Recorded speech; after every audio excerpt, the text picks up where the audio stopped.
If the red light is on. Good evening. Welcome, ladies and gentlemen. Welcome to the first annual Esther Wojcicki lectureship at the UC Berkeley Graduate School of Journalism. We've been spared a damp and drizzly night, and we're grateful for that. But for those of you who are joining us now via streaming or other 21st century technologies, and in the comfort of your sweatpants and pajamas, forgive me if I give a special welcome to those of us who braved the elements to come here. The Wojcicki Lectureship is named in honor of journalism educator Esther Wojcicki. More on her in a moment. It owes its existence to the Bay Area business person and philanthropist Tamed, who has spent the years since he made his fortune in giving it to innumerable causes in the world of the arts, public policy, and education. Some time ago, thanks to a genomic reading he received from 23andMe, a service co-founded by Anne Wojcicki, one of Esther's three remarkable daughters, Tad learned Esther was a cousin, and a friendship ensued between him and his newfound cousin, so much so that by last fall, he emailed me out of the blue, knowing that the School of Journalism was Esther's alma mater, and that she is on the advisory board for the school, a friend of the school's. And he emailed me to ask if there might be some way he might honor her and help the school at the same time. Now, I don't get a lot of emails from wealthy philanthropists like Tad wondering what they might do for me and my school. My world is one of insatiable financial need. I've heard of these kinds of approaches being made. I've heard of the burning bush, too. It doesn't mean I wouldn't be surprised to actually see one. But as conversations with Shana Penn, Tad's deputy, ensued, we hit on the idea of an annual series of lectures. Conversations with our first choices lecturer, Kara Swisher, an immensely capable, pioneering tech journalist, followed. And Kara herself had the terrific idea of expanding her lectureship to comprise a week-long series of master classes and seminars, which we've just wound up today, and which turned out brilliant. But for now, it's my pleasure to introduce the person whose honor this entire lectureship has been created. She's the foremost scholastic journalism educator in the country, an alum, a great friend of the UC Berkeley Graduate School of Journalism, and as our chancellor, Carol Chris, noted a moment ago, she is a force of nature. Her name is Esther Wojcicki. Esther has been teaching journalism and English at Palo Alto High School for the past 32 years. Her own exposure to journalism started early. By the time she entered Cal as a freshman, she had been writing columns for various Southern California news organizations for 3 years. The Palo Alto program that she started in 1984 began with an already established, it had been born in 1918, 6 to 8 page newspaper and 19 students. It has grown to become one of the most distinguished and the largest scholastic media program in the nation, with 600 plus students, 6 teachers, 9 publications, a new 25,000 square foot media arts center, and facilities of an excellence that leaves most graduate programs in the shade. Esther has been honored by pretty much everybody who cares about student journalism: the National Scholastic Press Association, Columbia University Scholastic Press, California State Teacher Credentialing Commission. She has been a distinguished visiting scholar at Media X at Stanford, a 2009 MacArthur Foundation Research Fellow, a California Teacher of the Year, and holds at least 2 honorary doctorates. She's been a speaker at multiple conferences, including TED in 2015, the G20 Summit, Singularity University Summit. She co-authored a popular education book on blended learning entitled Moonshots in Education, Launching Blended Learning in the Classroom, that explains a way to revolutionize education for the digital age. They didn't make high school teachers like Esther in my day. I've been to her classes, and they are electric. Her approach to teaching, she said in an interview, quote, "I could have retired years ago, but I love working with students. I love being there every day. I love those teenagers most of you want out of the house." Her students' work has won multiple awards for their newspapers, magazine, web-based journalism. Esther herself is dizzyingly active, from vice chair of the board of Creative Commons, president of the foundation that supports educating girls in Mozambique, a consultant for the Carnegie Foundation and the Hewlett Foundation, and a member of the advisory board of this journalism school. She's married to Stanford University physics professor Esther Wojcicki. She has 3 daughters, Susan, Janet, and Ann, and 9 grandchildren. Susan is the CEO of YouTube. Janet is a professor of pediatrics at UCSF. And Ann, as I mentioned, is co-founder and CEO of 23andMe, the personal genomics company, which happens to be how we got here today. So it's with great pleasure and pride that I give you Esther Wojcicki.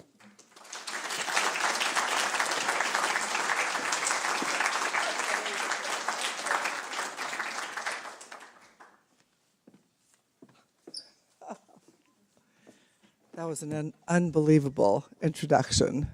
Hope I can live up to all these incredible accolades. So I have to, first of all, thank Graduate School of Journalism for doing this, and my dear cousin, Tad Toby, and Shana Penn, his assistant, for setting this up. I mean, really, this is amazing, wonderful. So I can tell you that I came to Berkeley. I was just trying to figure this out, actually. How many years ago? It's kind of shocking. I came to Berkeley in 1959. 1959 is, my God, 59 years ago. Can you believe? Yes. So I was a freshman here in 1959. I was on a scholarship. I arrived on a bus. I applied to one school. It was Berkeley. I got a scholarship here. I took a bus from Los Angeles, came here myself, ended up, I had to prearrange this. I lived at the University Cooperative Student Dorms, Sherman Hall. We just drove by it this afternoon. Thank heavens for the cooperative dorms. That's where students do all the work and you pay a small fee. I was pretty terrified to be here because it turns out when I got here that the school I came from, which was a Los Angeles City school, I really wasn't very well prepared. I did really well there. I thought I was like a superstar, haha. I was the valedictorian of the class. It was a big class, 800, so I thought, it's going to be a piece of cake coming here to Berkeley. That was not exactly my experience. So the first year I had to really, spend a lot of time catching up, running around, doing all sorts of things that I probably should have done in high school.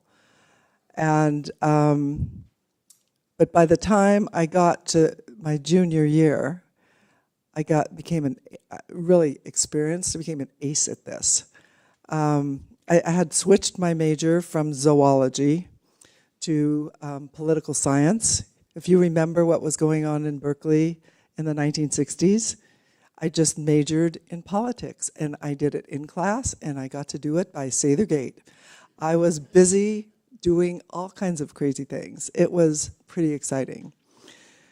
Then I got the degree I got a bachelor's degree, went on to get this master's degree in journalism from the Graduate School of Journalism, and then I also got a teaching credential.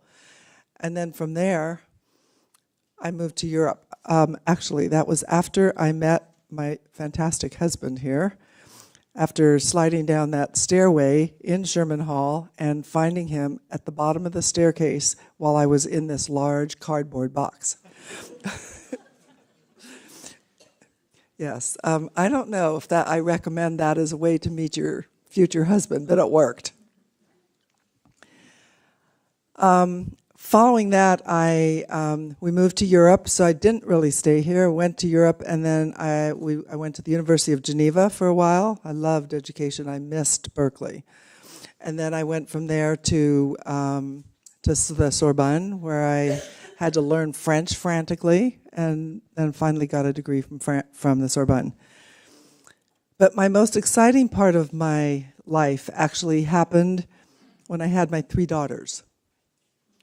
And they were my experiment, my first class. I don't think they like to think of themselves. And here's Anne right there.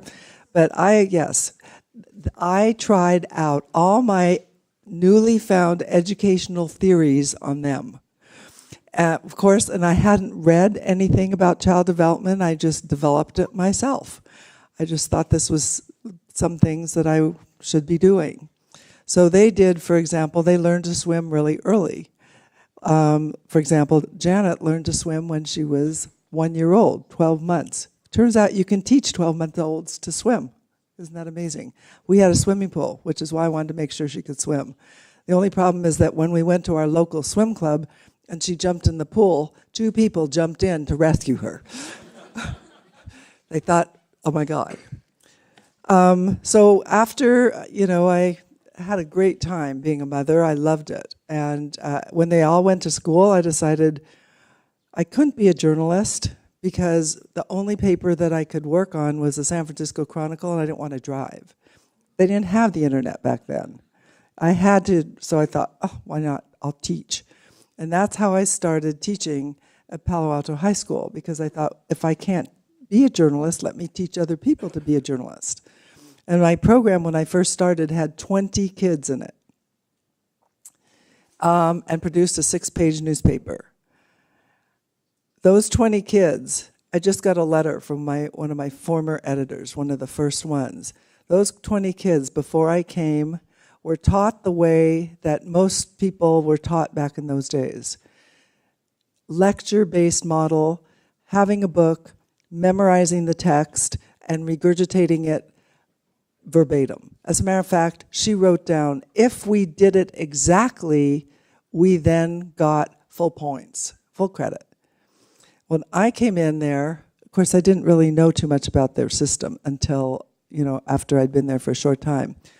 My system has always been, let the students have some control. Let them be interested in what they're doing.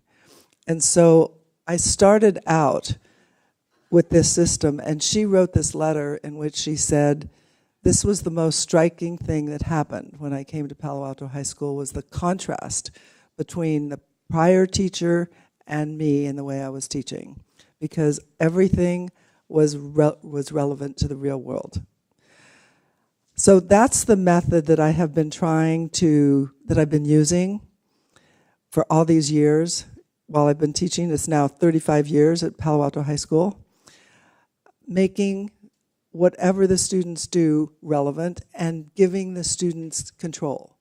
They are in charge, and they get to produce a publication that they care about and that reflects their interests. So today we have, Ed said 9, but we actually have now 12 publications. We just added a travel magazine and a science magazine. And in addition to that, we have a sports magazine and news magazines. And we also have newspaper, we have websites, we have television, we make movies, we do everything in this program. And it's all student run, and the students get incredible recognition because they score at the top of the nation. So just because you give kids control doesn't mean that you lose quality. So that's one of the things that I'm trying to do, and what I've talked about in my book, Moonshots in Education, and what I would like to see expanded nationwide, actually internationally. I'd like to see students given more control of their learning and more journalism being taught, not just a little bit here and there where the teacher's in charge, but where they're in charge. And so the book I called Moonshots in Education was published in 2015. The moonshot that I see for the country as a whole is, let's give all kids an opportunity to learn about the century of media that we live in. Let them learn how journalists think and how they can possibly write for the web as well. And I'm writing a new book, by the way. It's coming out in the end of this year, beginning of next year, and that is one of the most important things I talk about, giving kids agency. So I don't want to give you too much of this. I won't tell you too much about the book yet, but also I know I can't talk too much longer here because There's two very important people who are going to be talking, but I just wanted to say that it is really important to write something or to talk about what's happening here in America today, which is called helicopter parenting. You all know about helicopter parenting? Well, this is an anti-helicopter parenting book that I'm going to be writing, giving kids some control, giving them some trust, giving them some respect. And so one of the things that will be in the book is this little acronym that I created called TRICK, just spelled exactly the way you think it's spelled. And it stands for trust, respect, independence, collaboration, and kindness. And it belongs in every classroom, and it belongs especially in elementary schools, middle schools, high schools, where the dropout rates are higher than you think.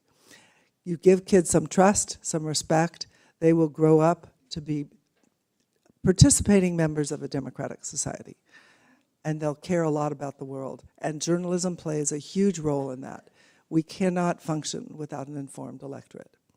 So I'd love to continue talking, but I also want to thank Kara Swisher for being really the most amazing person. I couldn't ask for a better person to start this lecture series. I've admired her.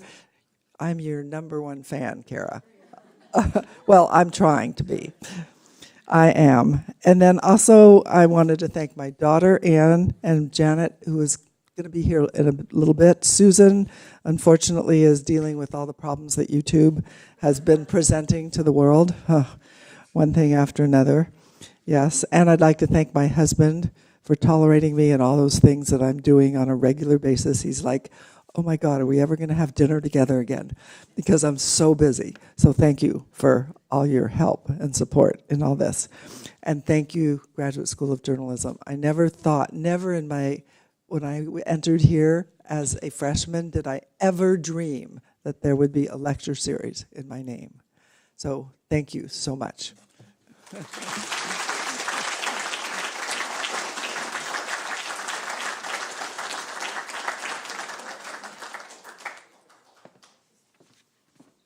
Thank you, Esther. Well, as our inaugural Wojcicki lecture, we could not have done better than Kara Swisher. Kara has been one of the country's most influential journalists covering Silicon Valley, the focus of her reporting for over 2 decades. She's executive editor of Recode, host of the Recode Decode podcast, and co-executive producer of the high-profile Code Conference. Kara began covering the digital economy for the Wall Street Journal's San Francisco bureau in 1997. Her column, Boomtown, originally appeared on the front of the newspaper's marketplace section and at WSJ.com. Among her accomplishments, Swisher co-founded Revere Digital, and before that, co-produced and co-hosted the Wall Street Journal's D, All Things Digital, with Walt Mossberg. It was the industry's leading high-tech conference. Kara began her career at Georgetown University School of Foreign Service and Columbia J School, our second favorite journalism school. She was a reporter for the Washington Post. She is author of 2 books, AOL.com, How Steve Case Beat Bill Gates, Nailed the Netheads and Made Millions in the War for the Web, and its sequel, There Must Be a Pony in Here Somewhere, the AOL Time Warner debacle, and the Quest for a Digital Future. Kara has been with us all week, battling a cold and winning a growing cohort of fans among our students with her master classes, and it's a great pleasure to welcome her. She'll give an introductory talk, and then we'll be joined on the stage by Farhad Manjoo. Farhad Manjoo is technology columnist for the New York Times, having joined the Times in January 2014. After 4 months writing for the Wall Street Journal, there he had been recruited to replace Kara Swisher and Walt Mossberg, who had recently left. It's a small world. Farhad, born in South Africa and raised in Southern California, had been a staff writer for Slate magazine for 5 years, as the author of True Enough, Learning to Live in a Post-Fact Society. Now note that he wrote that book in 2008, many years before fake news had become a front-burner concern. His Times column, State of the Art, has become a must-read among tech aficionados. It's a great pleasure to have him here. So now, ladies and gentlemen, Kara Swisher.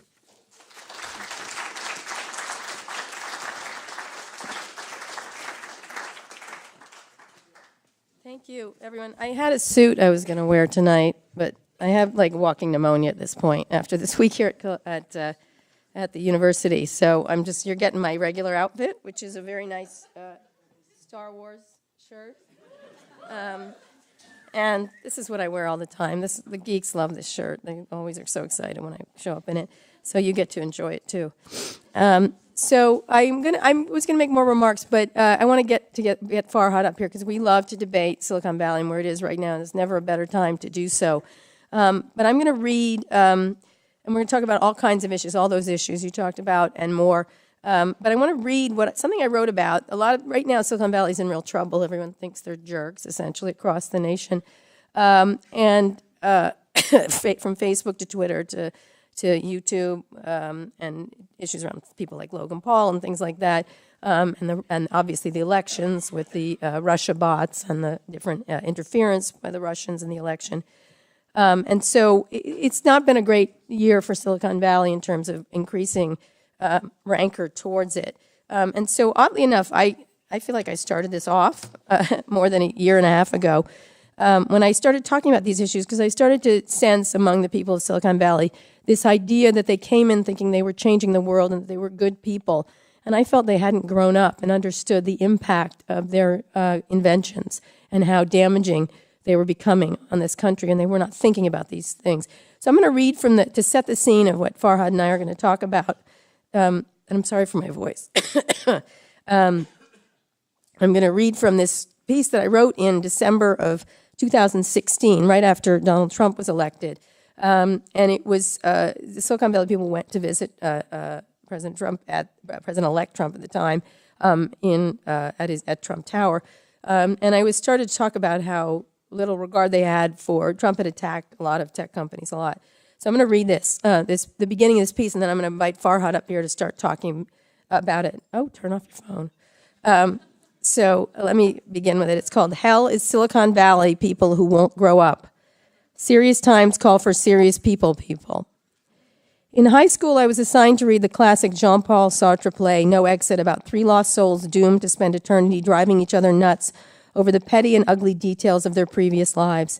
It's a slog to read as a teenager, but it did yield one phrase that went on to fame: hell is other people. It's a line that is often misunderstood, as Sartre himself pointed out. Rather than a condemnation of the inevitable poisoning of all relationships, he explained, we judge ourselves with the means other people have and have given us for judging ourselves. In simplest terms, that means we are forever impacted by what others think of us. And here's what the election of Donald Trump in 2016 said about Silicon Valley. They hate us. They really hate us.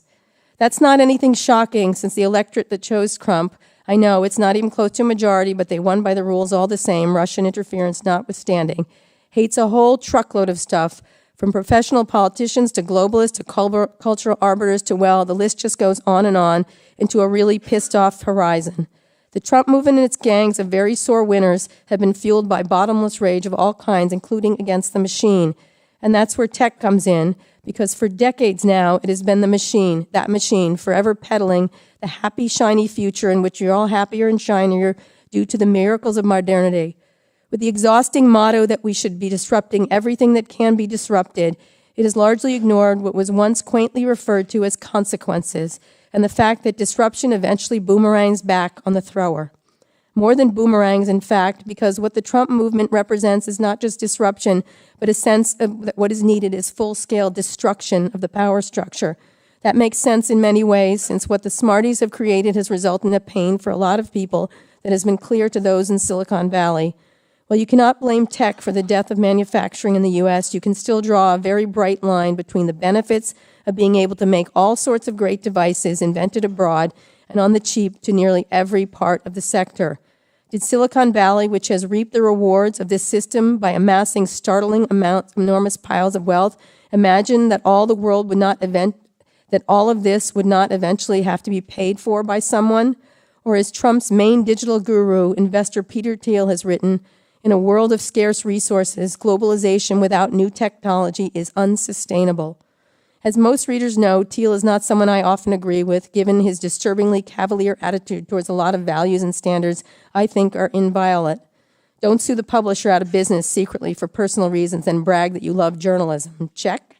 But in this, Thiel is correct. The results of tech have been and will continue to be devastating to too many in the general populace. So it would be nice if Silicon Valley could take that sentiment to heart as the days and years that stretch ahead look even more serious and more fraught by all the technology that have been created over the last 2 decades.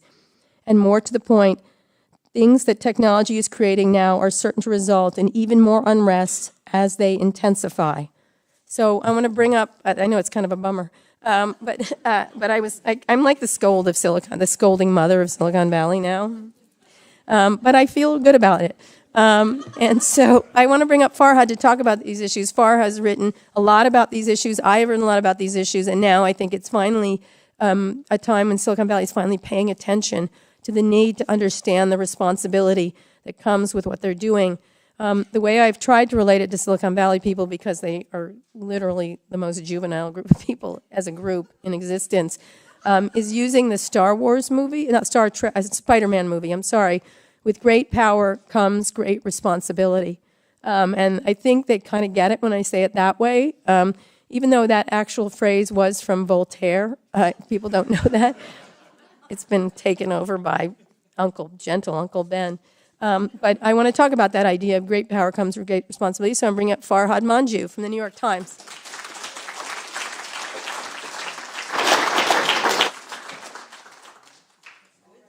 Really needs a scolding mother. Yes, I know. Here I am.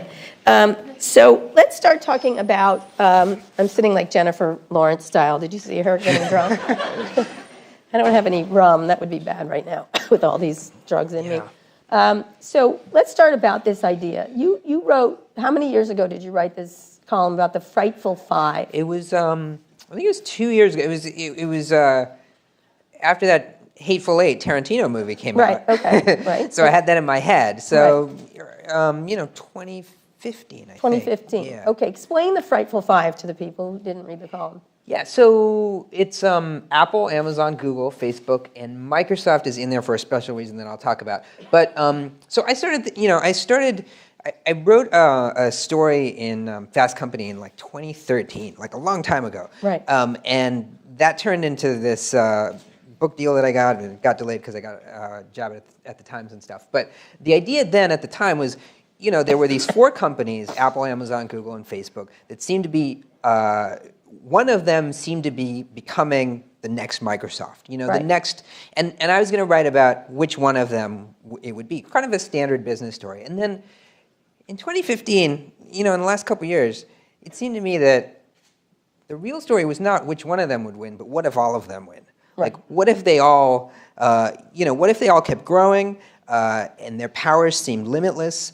In many of them have the powers now that we used to associate with governments, basically. Right. Facebook can determine or has a role in national elections.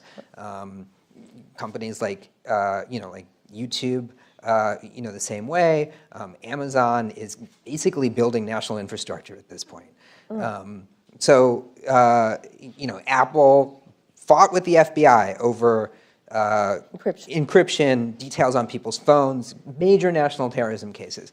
And the other thing is that they're international and they have these, they're American tech companies based here and in Seattle, and they have sort of worldwide global powers. Like they can determine kind of the news that people in Africa see and in India. And so it seems like they were getting the kind of power that we didn't associate with corporations in the past. Absolutely. I've always thought of them as nation states. I always think of them that way, and that they have powers that they don't understand.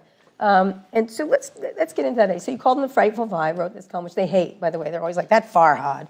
Like whenever I'm like, calm down, you people. Yeah, I mean, the reason they hate it, each of them believes that they shouldn't be there, except Microsoft, which likes to be included.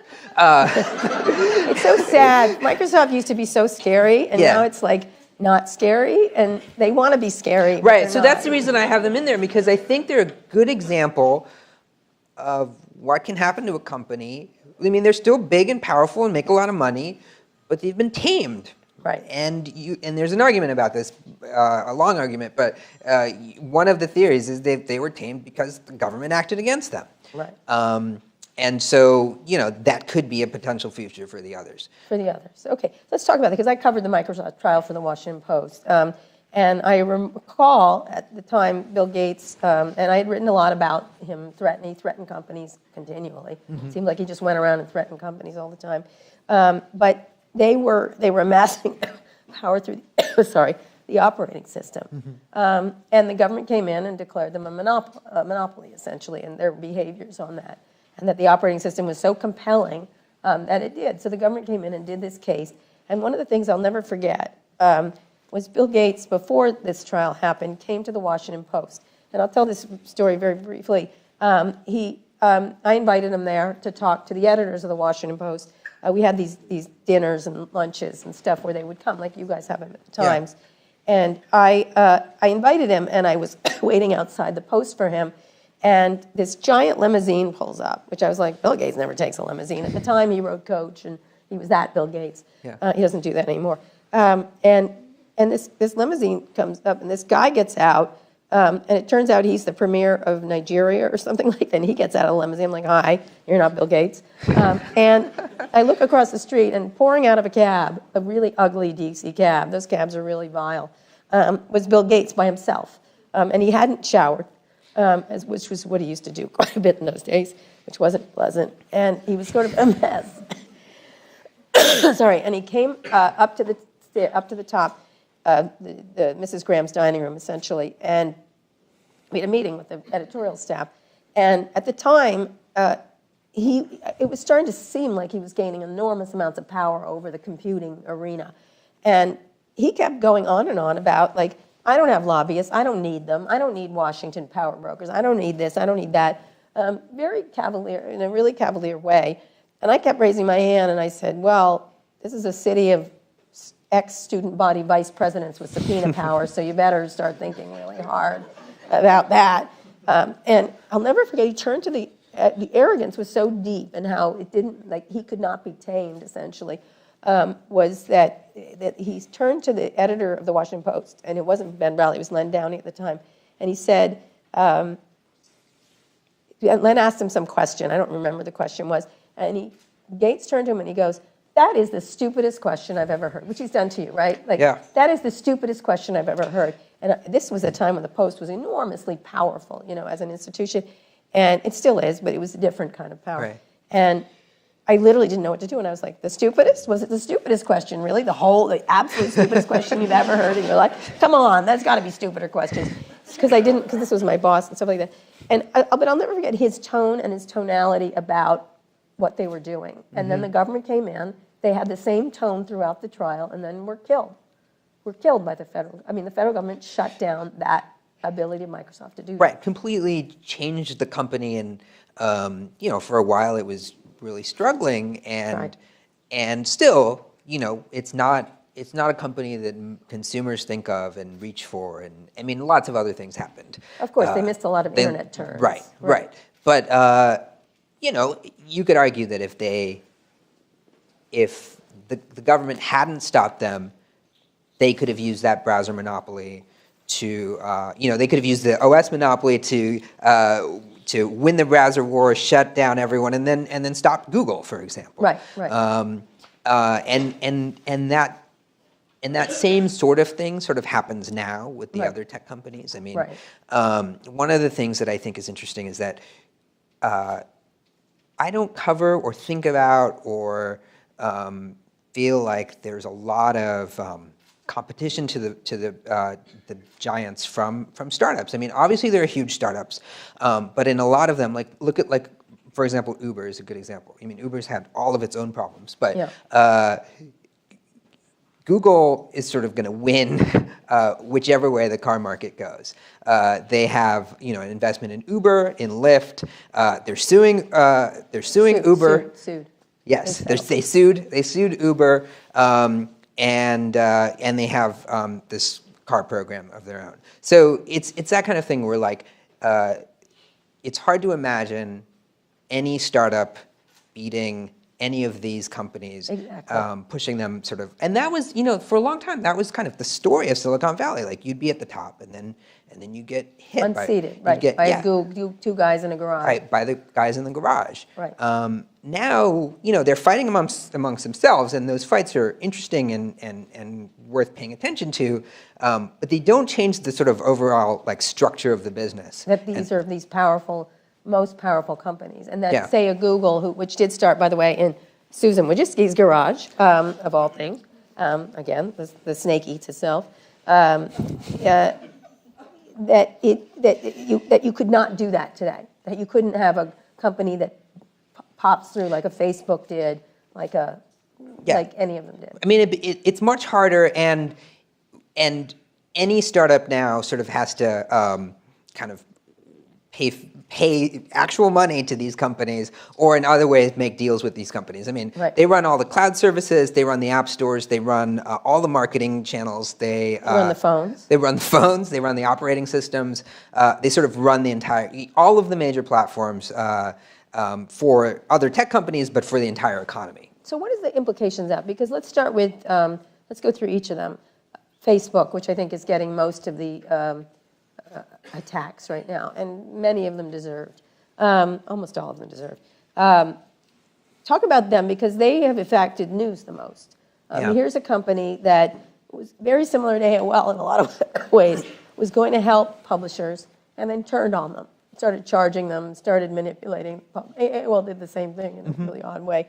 Talk about their power right now, because I think, my feeling is that I think 60% of news distribution happens on Facebook right now. Is that something? It's number. Some number like that, and I think there was a survey from Pew that suggested that close to half of all Americans, consider Facebook a primary source of news, not the only source, but like a big part of how they get news. Right. And if you think about the size of their audience and their reach, I mean, they're bigger not just in sort of every other newspaper you can think of, most TV networks, but in a lot of cases, like, all the newspapers in the U.S. combined are smaller than, Right. reach a smaller audience than Facebook. Right, and when you get into other countries like the Philippines or Southeast Asia, it gets really problematic, because they're the only source of information, including the source of bad information. Right.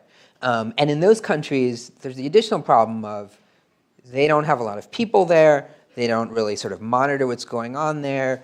There was been a lot of stories about misinformation in Myanmar on Facebook, like leading to all of the problems we've seen in the ethnic cleansing there.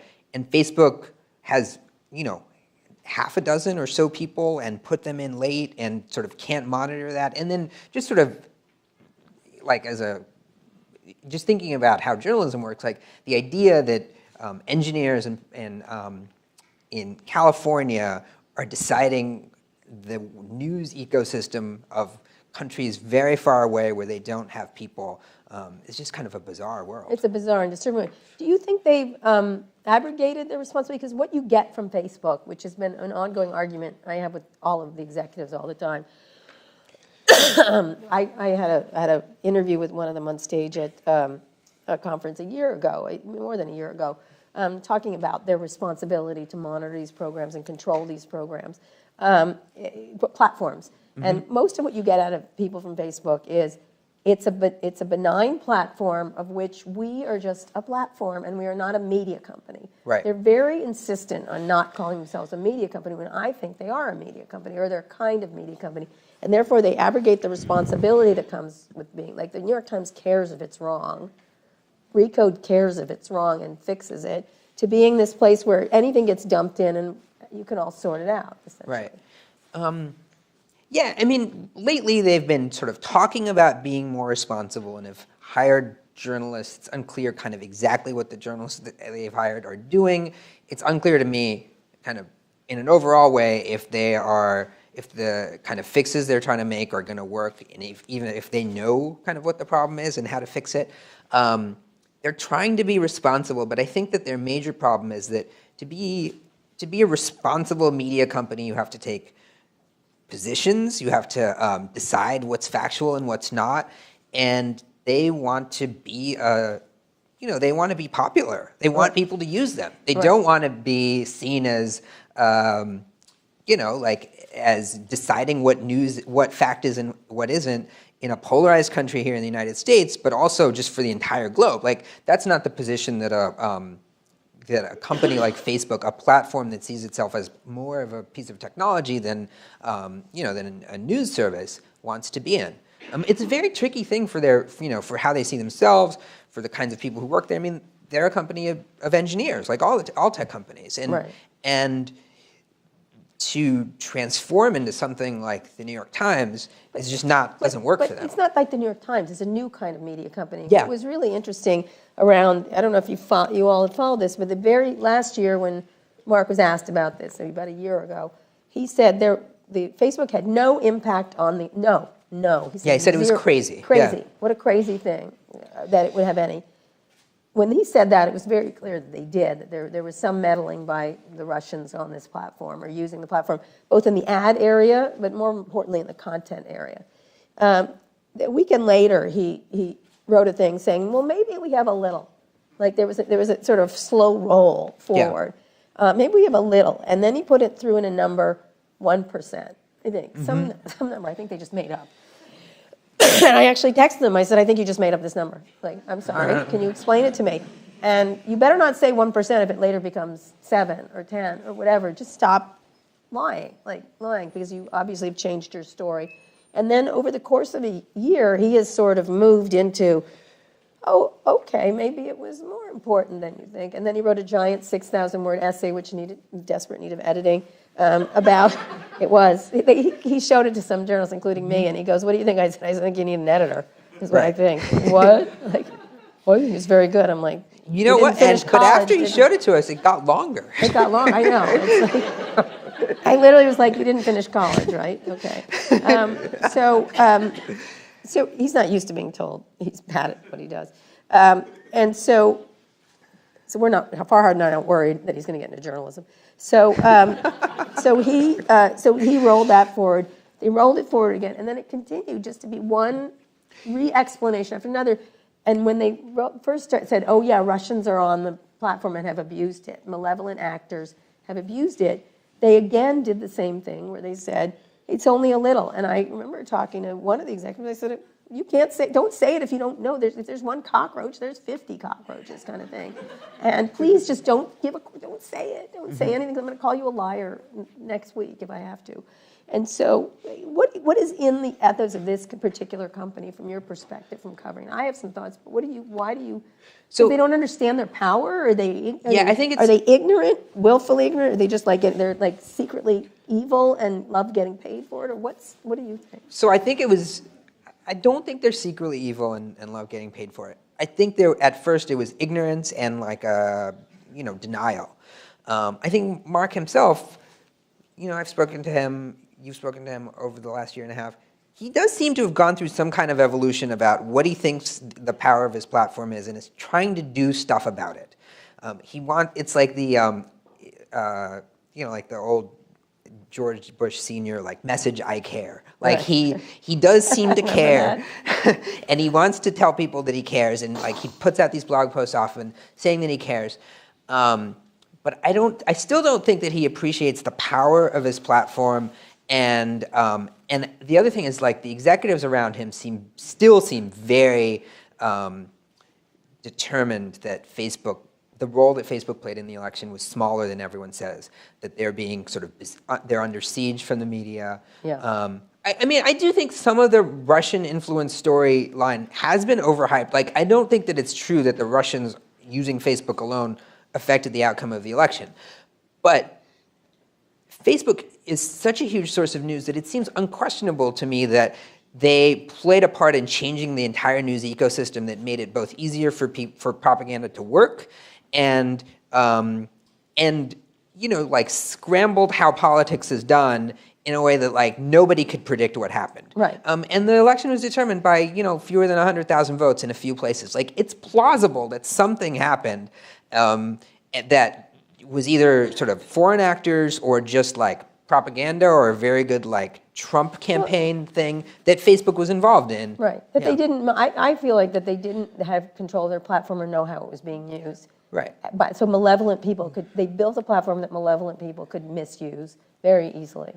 Right. I mean, a lot of the stories that we've seen from Facebook, YouTube, is mostly a story of unintended consequences. Like, you build a huge system that lots of people use. I'm gonna push back on that because when they did Facebook Live, and we're gonna get onto Google and YouTube in a second and Twitter, because I think those, and we'll talk about Apple and the others very briefly. But when Facebook started Facebook Live, they showed journalists, the product, and I was at a meeting with some of them and pretty high up at Facebook, and I was looking at it and I said, "So, what are you gonna do about when someone murders someone?"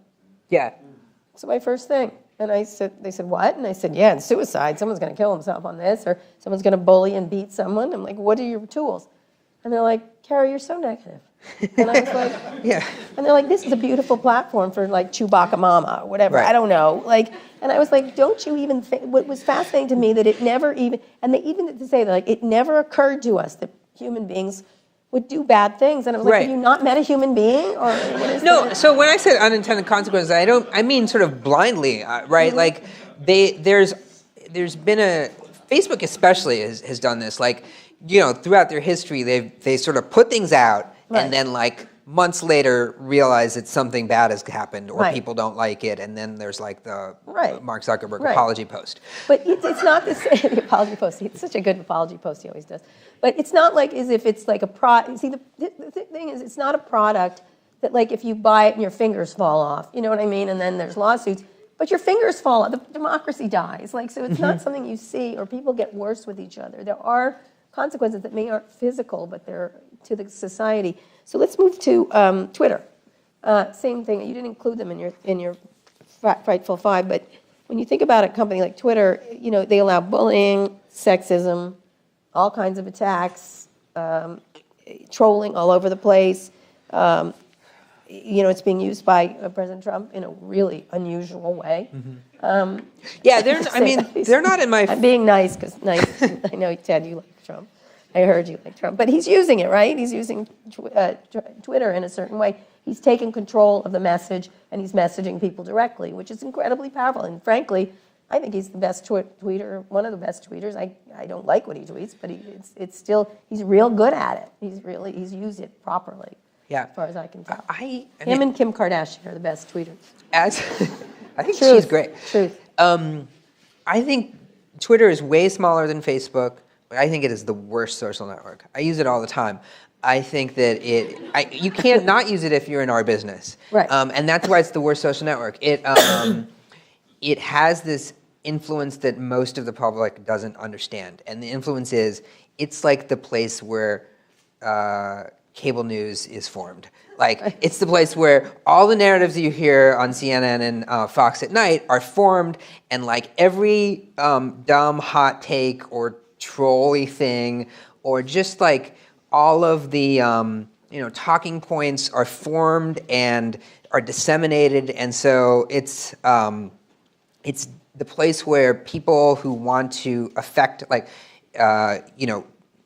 take over the media narrative, change the media narrative. It's where the alt-right really got a lot of its power by talking to journalists, trolling journalists there, and changing the media narrative in a real way. That's why sort of all of the talk about bots has been important, because on Twitter you don't really know who's real and who isn't. They have a completely different policy from Facebook in terms of like determining Who's real person. Yeah, and because of those policies, and also because they've been completely negligent in a way that Facebook seems to, even if it's reactive, they do put people behind their platform and try to fix things when people call them on it. Twitter, like the Senate called them, and they just didn't respond. Right. Yeah.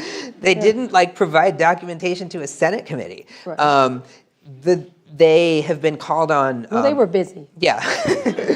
I mean, they've been called on harassment, trolling, all the anti-Semitic stuff that you find on there. Right. You can report, terrible stuff that happens on Twitter, and they will either take it down late or not take it down at all. And instead of like the Mark Zuckerberg apology post, you get the Jack Dorsey we're trying tweet storm that that then never materializes into actual policy. Right. So what happens to a platform like that when it's like that? When they, Twitter to me is a cesspool. I just don't know how else to put it. And I think when Facebook is not monitoring a lot of stuff, it's like a suburb where all of a sudden you have a lot of glass on the ground. It's starting to get a little messy kind of stuff. How does that affect news then? If you and I rely on Twitter, we get a lot of our traffic from Twitter. I'll tell you, it's one of our biggest. We don't rely on Facebook as much as others. We rely on Twitter. So what happens then for news organizations having to deal with Twitter? You get a lot of misinformation out there. One of the things so after the school shooting 2 weeks ago, there was just so much completely false conspiracy theories being peddled that then sort of gained wider audience because people on Twitter because people were talking about it on Twitter that then leaks out into blogs and other places or on cable news. There were lots of sort of either Russian or otherwise bots sort of pushing stories. You just get the kind of news in ecosystem that we see now, which is just a mess for any normal person to kind of figure out what's true and what isn't. And professionals too. I'm a good friend of Maggie Haberman's in the New York Times, and she was responding to one of her critics. She gets a lot of critics on Twitter. She was responding, and I texted her. I'm like, Maggie, that's a Russian bot. Stop. Stop talking to the bot. Stop arguing with the bot. And she was arguing with a bot, and she didn't even know it. And so I could see. I was thinking, this is taking up precious time. She should be reporting. Right. But it was an interesting. But you can't, if you're Maggie, you can't not be on Twitter. You sort of have to be. Right. It's become part of being a journalist is to report news and then also sort of watch the story of how your reporting is evolving on Twitter because you want to make sure that people aren't distorting what you say. You kind of have to, you have two jobs. You have to report and then, follow the fighting about your story. Is that fair as a reporter to have to do that? It's insane. Okay. I mean, it's takes up your time. Right. It's also, it's becomes a job where you have to sort fact from fiction, constantly while you're, throughout your day. Right. Is that a good thing? I mean, I don't think it's a good thing. It's just a thing. It's just a thing you have to do, right? You have to do. It feels like a communicable disease or something. Yeah. So what to do about it? What would one do about it? What do you imagine it happen? It can't go on forever, or could it? I mean, it could. So what do you imagine it morphing into?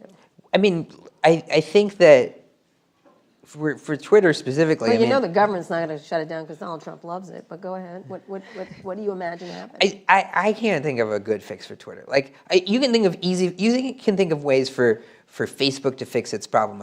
Facebook could, not easily, but Facebook could hire a lot of journalists. Facebook could whitelist news sites, could figure out ways to make or just sort of what they've done recently, which is remove a lot of news from the news feed. Right. Twitter is kind of gone the other way, which is they're deeper into news than before. They're while Facebook and Snapchat and others have kind of decided we're going to separate news from how people are talking about news.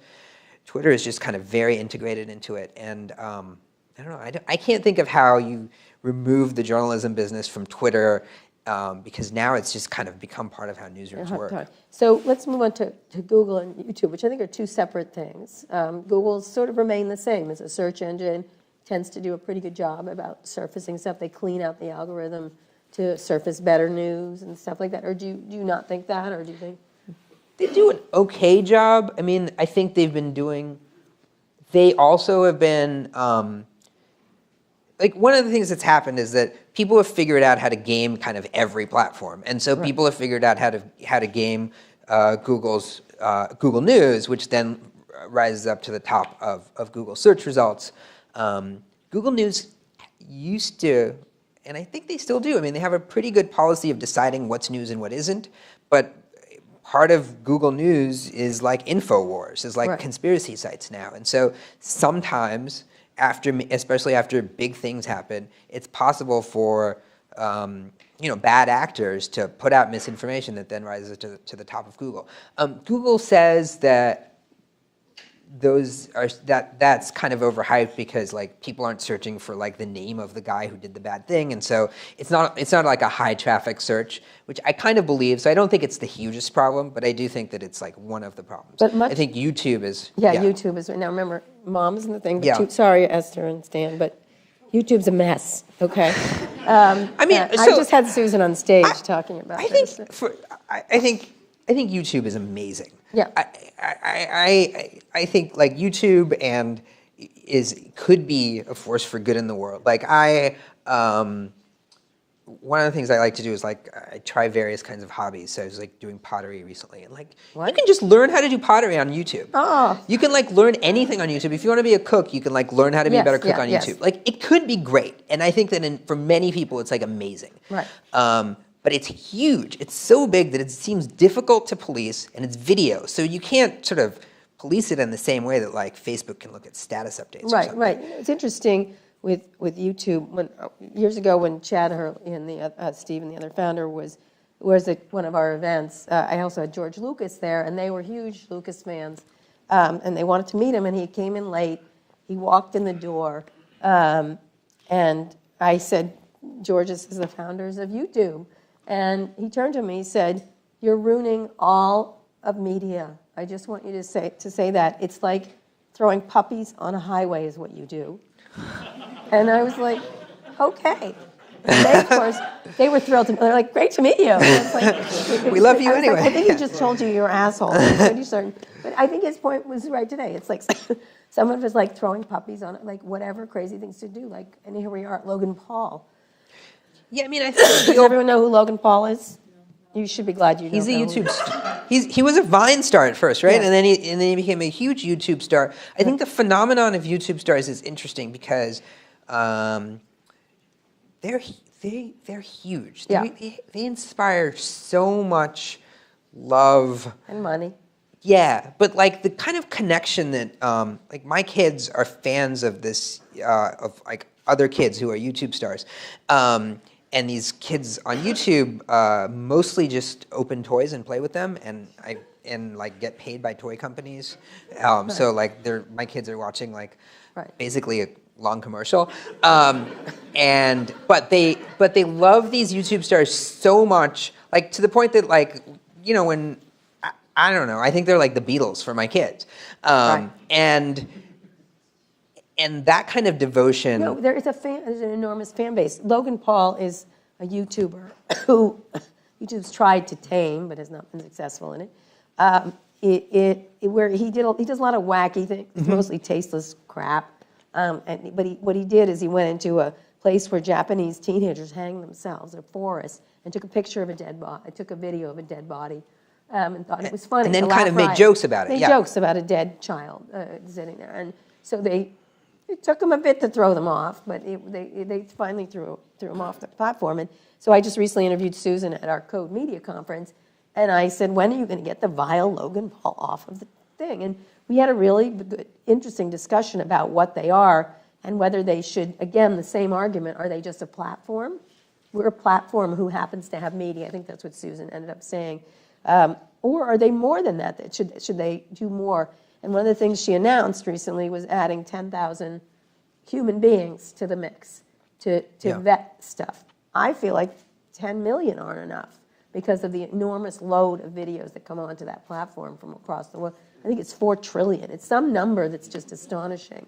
And so, again, you have videos of things, pottery or whatever your kids like. You have news. You have all kinds of things, but it's being flooded by hate speech. And the alt-right, once again, has invaded it really beautifully, using the platforms beautifully. I just was at a conference where I interviewed the head of the ADL, Jonathan Greenblatt, and I pulled up the YouTube videos, and the Google search for ADL will find the regular things. ADL, home site for ADL, here's some news stories. It was all what you'd expect, okay? like what you'd know if you were searching, the correct stuff came up. When you searched on YouTube, there were 25 anti-Semitic videos before you got to a video that was somewhat related to the ADL, and then 100 more anti-Semitic videos, which was astonishing. And so I said, Susan, I know it's crazy, but there's this search company that's really famous that owns you. So I'm really not getting why you can't, what's going on this platform. And so what's really, and she took it in good humor, but not, she understood the thing of it. And one of the things, this was at an event at YouTube I was at, and one of the employees said, you're right, when we used to only worry about cat videos, and now we're in a college ethical debate every day of our lives. Yeah. Like, what should we take off? What should we put on? What should we censor? And they're very loath to censoring. Do you think it's censoring to say, we have values and you're violating them and we're going to toss you off? I don't think it, I mean, I think that that seems sort of in line with don't be evil. Like, you should have values and stop the kinds of things that, So are why obviously aren't they doing it? Because I think they live in a perpetual state of teenagerhood or something where they don't want to take be adults about it.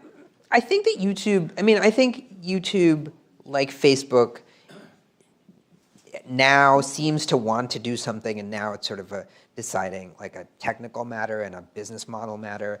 I don't know if they'll solve it. I mean, I think this problem is, the other thing is that this problem for YouTube is going to get much harder, because one of the things that's happening is, like, it's becoming much easier to create fake videos that look like real news. Like, you can create now, using very easy technology, like videos of Barack Obama saying things that he didn't say, or Donald Trump saying things that he didn't say.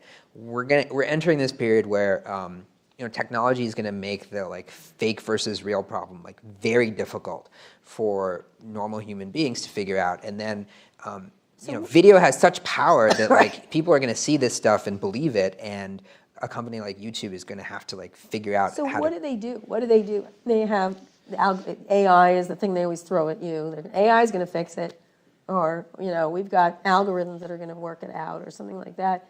What do you imagine fixing? Because one of the I had this argument. I interviewed Hillary Clinton last year at Code, and she didn't know about this. There was a story on Facebook. It was a fake story. It was a fake news story in which discussed her being a lizard, that she was actually a lizard, and under her skin she was a lizard, and it was not factually correct.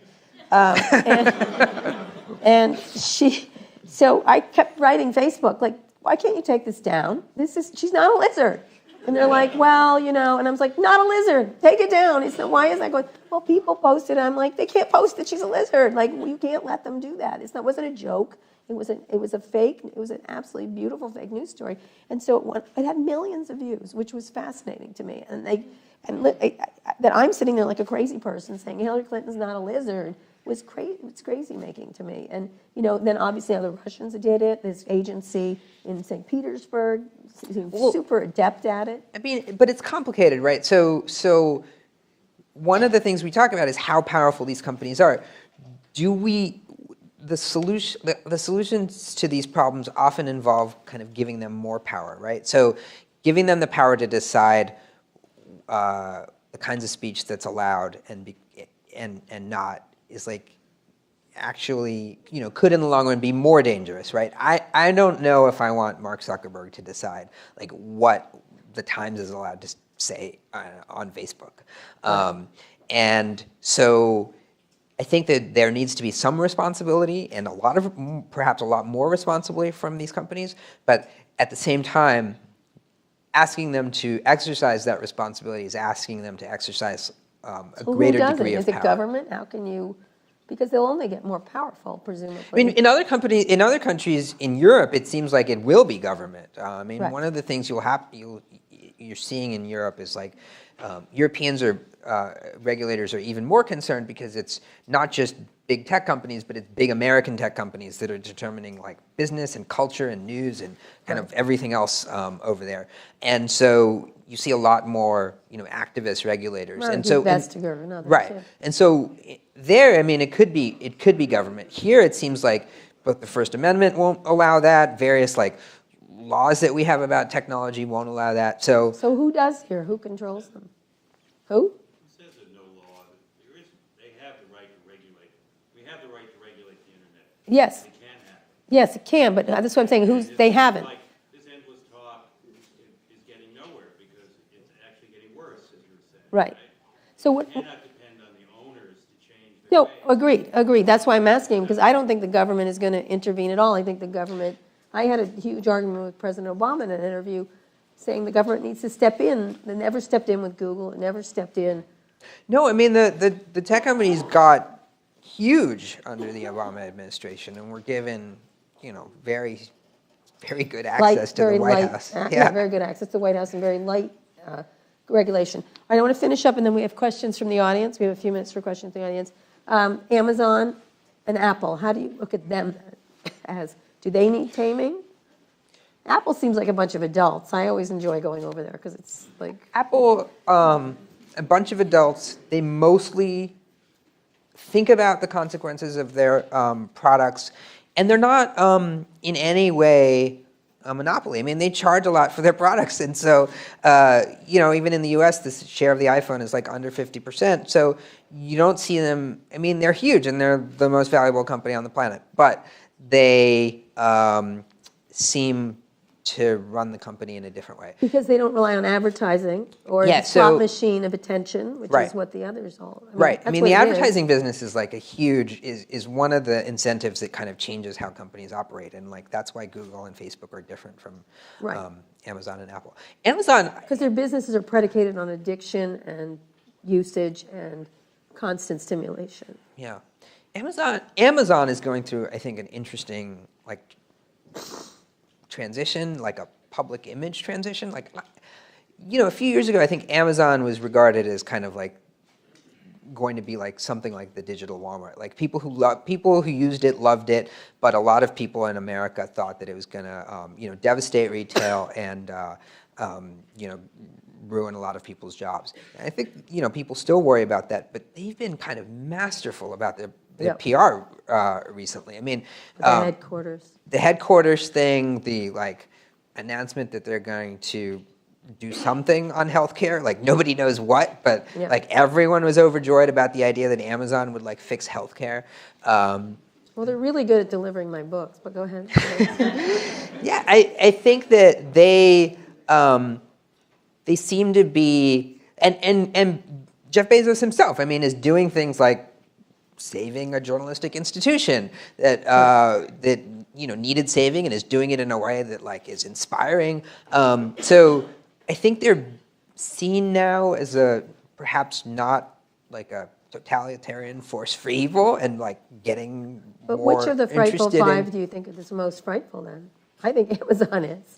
I think Amazon, like, I think you could see a future where Amazon is that like Microsoft type company that like owns everything. I mean, like the way that Amazon operates, like its business structure is to spider out into like lots of different, like create products and then like offer them to everyone, become this platform, and you can imagine like all of us at some point paying some kind of Amazon tax, right, on like every product we buy, every shipment we get, every food order you get, like could be part of Amazon, but perhaps not in an evil way.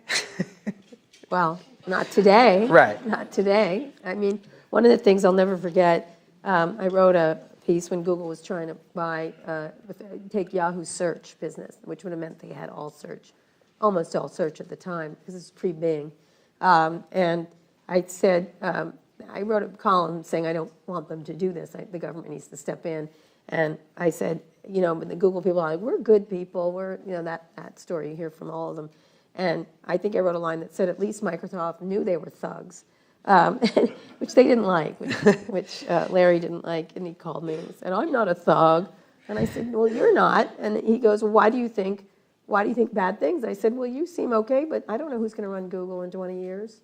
I don't know who that person, it could be a terrible person. Right. And so it was a really, I think a lot of these companies with so much power over Amazon, over our commerce, over our interactions, I think I give much of my salary to Amazon at this point. I feel like I do. And so it's like Amazon and Disney. So Those are- in ending up, and then we'll ask questions from the audience, Do you think they do now see the tide turning us and the effect on jobs of AI? We didn't even get into self-driving. Yeah. Self-driving, AI, robotics. I saw an Amazon warehouse that terrified me and fascinated me at the same time. Nobody worked there. No people. Yeah. No need for them. You know what I mean? Like, no need. Like, and they're right. They're correct. Why should have someone do something that a robot can do? Except for just having the people. It's just because they're quaint or something like that. So robotics, automation, AI, self-driving. There's going to be job loss, and because of all these technologies coming. Problem? Yeah. Yeah. Yeah, I mean, that is the big worry with Amazon. I mean, you can think of them as like an infrastructure company that's like remaking most of commerce in America, either directly or by inspiring competitors to do things like that.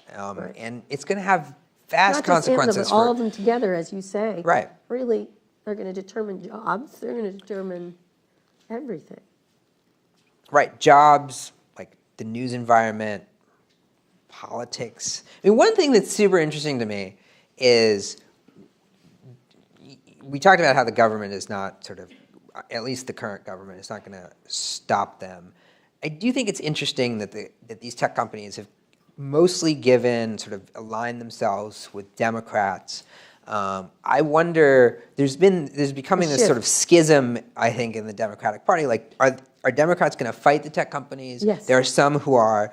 On the other hand, there are some who get a lot of money from Democrats. I know, but the Democrats are going to come for tech companies if they return to office. I do. Cory Booker, we've done some interviews. It's quite amazing. I mean, I think it'll be interesting in the next, Democratic primary. Like, do we see a big anti-tech push, and does that affect?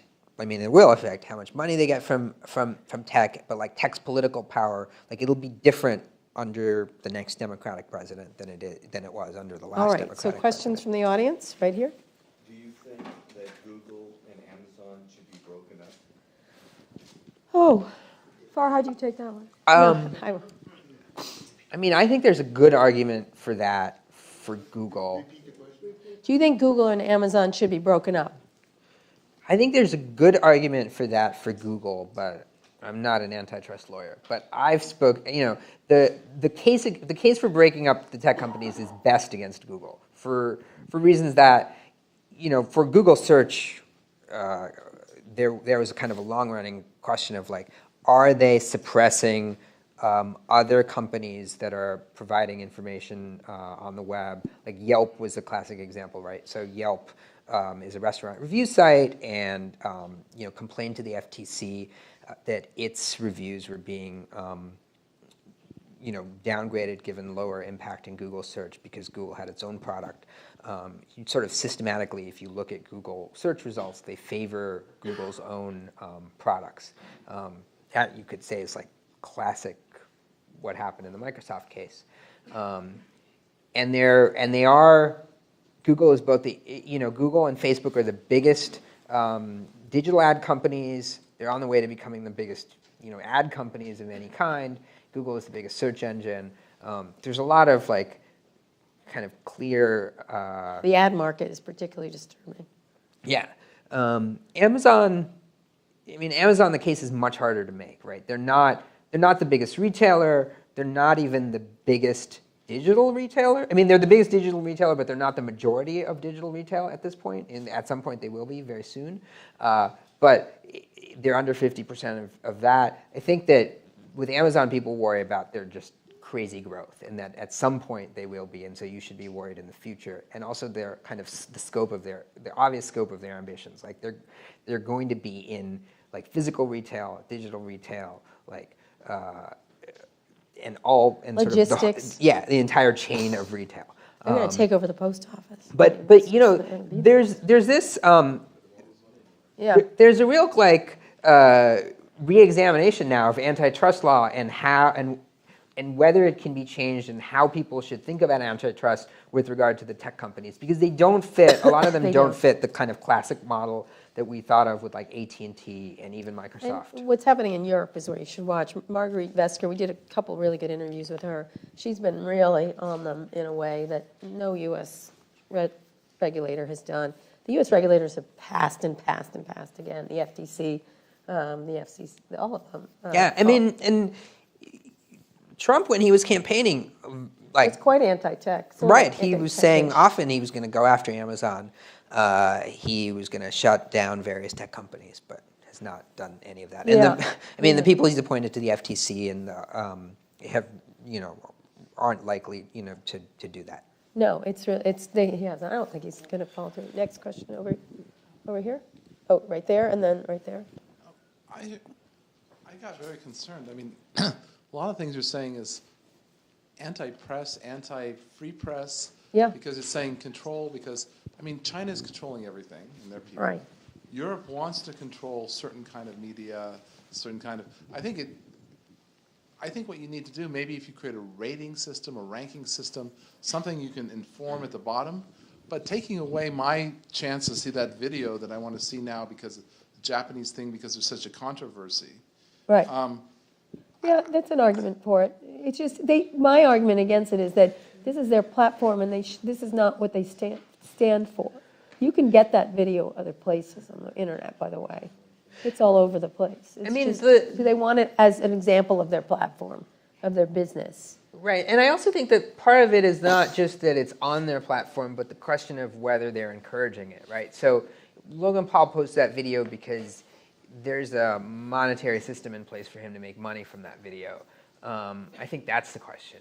Not, and so a lot of the fake news also, before the election was like people who created entire sites that seemed like news sites that weren't, but were getting, ad money from it, like Google AdWords money from it or Facebook money from it. And so it was just kind of a monetary thing. And that kind of system, not just, that sort of encourages misinformation and other sort of bad stuff that might not have been there if the kind of platforms hadn't been there. Also, even though you pretend we don't censor things, we censor radio, we censor television. There's certain things can't be on television. There's certain things. We censor those two medias because they're accessible to everybody in a public sense. Yeah. And if you're turning something on that you can't control it, you can go through and listen to something and you get an offensive word that is a large audience. Whereas if you go on the internet, you're actually searching for something and trying to find, and you can create filters for that. And so what also differentiates... Videos autoplay, they do. Yeah. They do that. And what differentiates your video of Hillary Clinton and the lizard and a Saturday Night Live parody? No, I mean, this was meant to be a real article. It wasn't meant to be a parody. It was like a fake news organization. What it is that my argument to them is it's bad for their business to have this crap on there. It's like a cesspool. And so I don't think it's good. It's like having a store like a Target, and over here is the adult porn section. Target doesn't have an adult porn section. It's just not their business. And so I think it creates, I think the problem is that they have so much control. They're the only game in town, really. YouTube is really the only game in town in terms of video right now. Right. Is there anything else? I mean, if you want to make video, you would have to put it on YouTube. Right. I mean, I think the other thing is like it's hard to call it censorship when their entire systems are like already kind of rank content and are based on algorithms that give you preferential content. So like Facebook doesn't show you everything from all your friends. It shows you what it thinks you're going to like. And so one of the arguments for Facebook to kind of clean up its platform is to change its algorithm to show you things you're going to like that are true. So, I mean, if it already is making some judgments about what you like, it is making judgments. And right now, their new thing is to have the people of Facebook decide what are the real news organizations. Right. Which seems crazy. They cannot just pick like 20. Pick a New York Times, pick a Breitbart, pick a this. You could pick. They don't want to even pick, so they're going to let the people pick, which seems good. Okay, I'm gonna go with someone else who has. They tried that. They tried that. They had labels on it. It didn't work. It just, you can't keep up. Yeah, they tried some. The amount is so big that you don't even understand how enormous the loading of information onto these platforms are. So the computers can't handle it. People certainly can't handle it, and it's just a monster that grows every day. Another question over here. Oh, this guy, the blue shirt. He was up first, and then him. Oh, sorry. First of all, thank you so much for being here. No problem. So the media, sort of writ large, since the election, has followed Kara's lead and started criticizing the tech companies. And I'm wondering whether you think the media has been a leader in this area, driving public opinion, or whether it's been a follower, sort of reflecting an undercurrent that's been there for a while, and that we're just sort of now seeing reflected in things like opinion polls. And I think the media has been. I don't think there's wide public discontent with the tech companies. Like, you look at surveys, you look at how much people are still using Facebook and the others. Like, I think people generally love these companies, generally keep using them, weren't. I mean, maybe people were. The one thing that's interesting is, like, lately there's been talk of tech addiction and people worry about their kids using it. I think there is genuine worry about that. Feeling about that. But in other ways, you know, a lot of Americans still sort of see these companies as being are proud of these companies. I think. Except I think the stuff coming, they're not going to be so proud. This automation. AI, automation, self-driving, when those things start to really kick in, the companies are not going to be beloved. You know, the people who bring self-driving cars eliminate all these driver jobs. Automation eliminates all these warehouse jobs. Mining is done by robots. You're going to start to, and by the way, mining probably should be done by robots, like, because people die of black lung and you know what I mean? So I think there's going to be, my feeling is that we're doing a series on MSNBC about this, talking to tech companies about it. Because I think there's some technologies coming that are disturbing to jobs. I think it's very much like the farming to manufacturing shift, except it's going to happen in a compressed time period. And there's so much social unrest during that farming to manufacturing. The problem with Americans is we're so frigging ignorant of our history. We've been through this farming to manufacturing, and they're like, oh, the reason I got the idea for it was Mark Andreessen was like, acted like it was no big. He's like, it's like farming to manufacturing. It was so much better with manufacturing. I was like, no, it really wasn't for those 70 years. All these people lost their jobs. And I said, what happened to the blacksmiths? He goes, who cares what happened to the blacksmiths? I go, well, the blacksmiths had a family, like, and they vote now. Like, do you know what I mean? I was like, there's populism, there's dangerous populism, there's all kinds of things you have to think about. So I do think people will begin to care when they start to see real job. Like, when an accountant, I'll get to yours in a second. Let me just tell you, if your son's a radiologist, don't let him be a radiologist. You're not going to need him with computers. Yeah. Accountants, lawyers, high-paying jobs are going to be moved. And I'm not a Luddite. I love technology. But a high-paying job, anything that can be digitized into a job is going to be digitized, period. And you're going to see it happen really quickly in ways that I think you're not going to. I mean, the thing you should have your kids do, I want my kids to do, is just become like AI scientists. AI scientists, or have a job that's creative, or health, some health delivery. This right here. Yep. We can do this for about 10 minutes. Is that all right? 5 minutes. Okay. Cool. So short.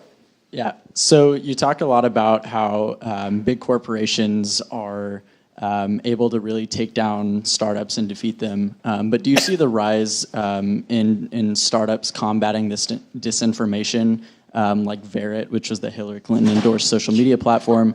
Do you see those as solutions for this disinformation, or will it come from big companies instead? Facebook's got to fix it. Yeah, it's hard to see how like a company or a force outside of the tech companies can solve that. Like the companies that kind of run the platforms. Yeah, Facebook's got, and Twitter. There's nobody over there at Twitter, so I don't know if it's ever getting fixed. Really, you just are like, yeah. That company sort of are like, there's nobody there. Over their heads. They seem over their heads. They're overwhelmed by the situation. Right here? I mean, just to be utopian, if you had a Democratic president and a Democratic Congress and all this, what do you think actually could be done by government? You know, on it. I don't know, because I think they're incompetent as can be. I just don't want, we are leading in innovation. We have the most innovative companies in this country, technology companies. They're all here. But guess what? China's moving fast and moving hard, like a lot of those companies. And I don't know, I think they just voted in a guy for his life just the other day. Not the kind of government I'm interested in. I think that's one of the issues, is if China starts getting a hold of this, and they are doing real well, and they're not copying us, they're innovating. That's a problem, and I've always found it a problem that our phones are made there. I don't think that's a particularly good. I mean, I don't know what you can do to stop these companies from growing and becoming more powerful. But what I will say is, like, one of the reasons that Google is a leader in AI is because the American government is not a leader in AI. Right. Like, the American government has sort of stopped funding the kinds of things that became the internet, right? Like, that was created by the government. That was funded by the kinds of things that China is doing with AI, where, like, you have huge public money going to start technology, and then you don't have it owned by one or two or three or four companies. Yeah. We don't really have that anymore, and so the reason that Amazon is building, like, national infrastructure is because, like, no one else is. So they need it, helps their business. I mean, Elon Musk has been the critic of AI. We had him at Code a couple of years ago, and he was attacking Google and Facebook because they really do control all of AI. Let me just say, you don't understand. And it's, by the way, all white guys doing it. just clear. So crap in, crap out. But that you're going to get the same thing. No insult, but that's the way it goes. And so it's and same thing with cryptocurrency, by the way. And that's a whole other week of lectures. But what you have is you've got a situation where the government isn't intervening, and that these companies really have the powers. And Elon was talking about it quite, he's sometimes a little kooky on a couple of things, but he's 100% correct that these companies cannot. He has a thing called open AI. They're trying to get it so it's open for everyone, and so it's developed for everyone. I think his worries are you can debate them or not, because he also thinks we live in a simulation, and then none of this is real, which would be so great. But he feels that AI will advance so much that it will start. It's not going to be like a Terminator where they're going to kill us, but we're going to be like house cats. He said they're going to treat us like the computers will treat us like house cats, and that's it. That's how they don't care. They'll feed us, maybe they won't. And so anyway, right. I mean, it's worrying that this kind of technology with that kind of potential power is owned by for-profit companies. Two of them. And a small number of them. Yeah, maybe Amazon. So no, Microsoft's not that far ahead in this. Okay, very last question. Okay, right there. I have a question. Why do you guys think these big tech companies are so bad at foreseeing the negative consequences of their platforms? Like you were saying, you saw Facebook Live, you immediately saw it. Is it a diversity problem? Is it a moving too fast problem? Well, that's one thing. What is it? All right, I'm going to answer mine, and then he'll answer his, then we'll finish. I think let me go to the Me Too stories that were written recently, and I'll use that as an example. Do you think it's any coincidence that the two big Me Too stories this year from the New York Times and Ronan Farrow were written by all women and a gay man? You know why? Because they know about discrimination. They know about these things. You know what I mean? They saw it when everyone knew Harvey Weinstein was an asshole. No one wrote about it until, you know what I mean? Like, it was fascinating to me that it took people who had empathetic, there was a link there. They would pretend it's not there, but it was, because they saw it differently. I think lack of diversity is one thing, is that they don't have enough in the rooms.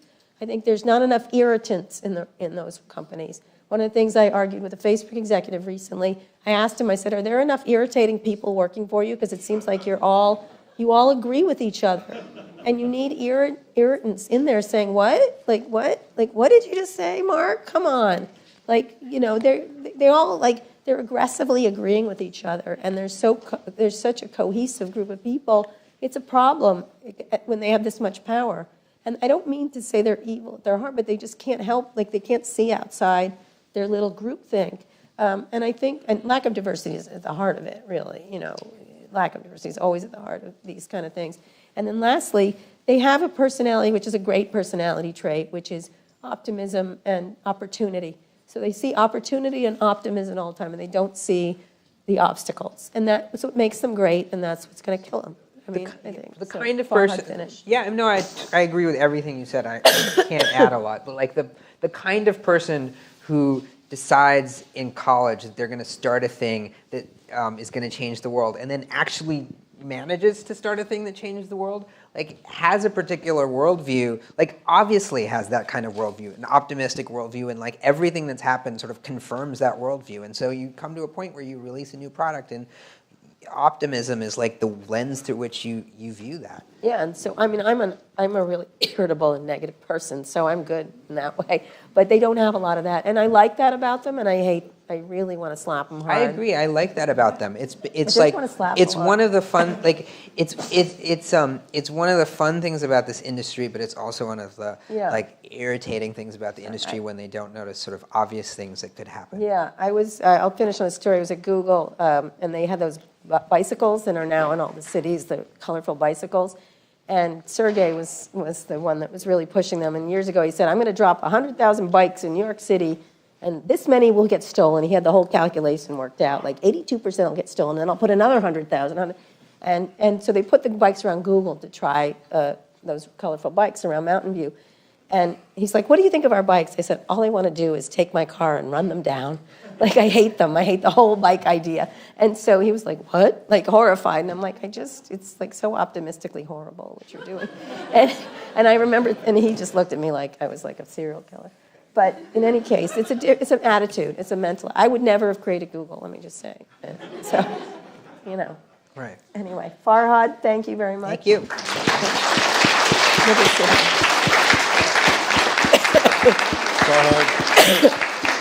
Kara, thank you both for a provocative, amazing conversation. Thanks for everybody who made this happen.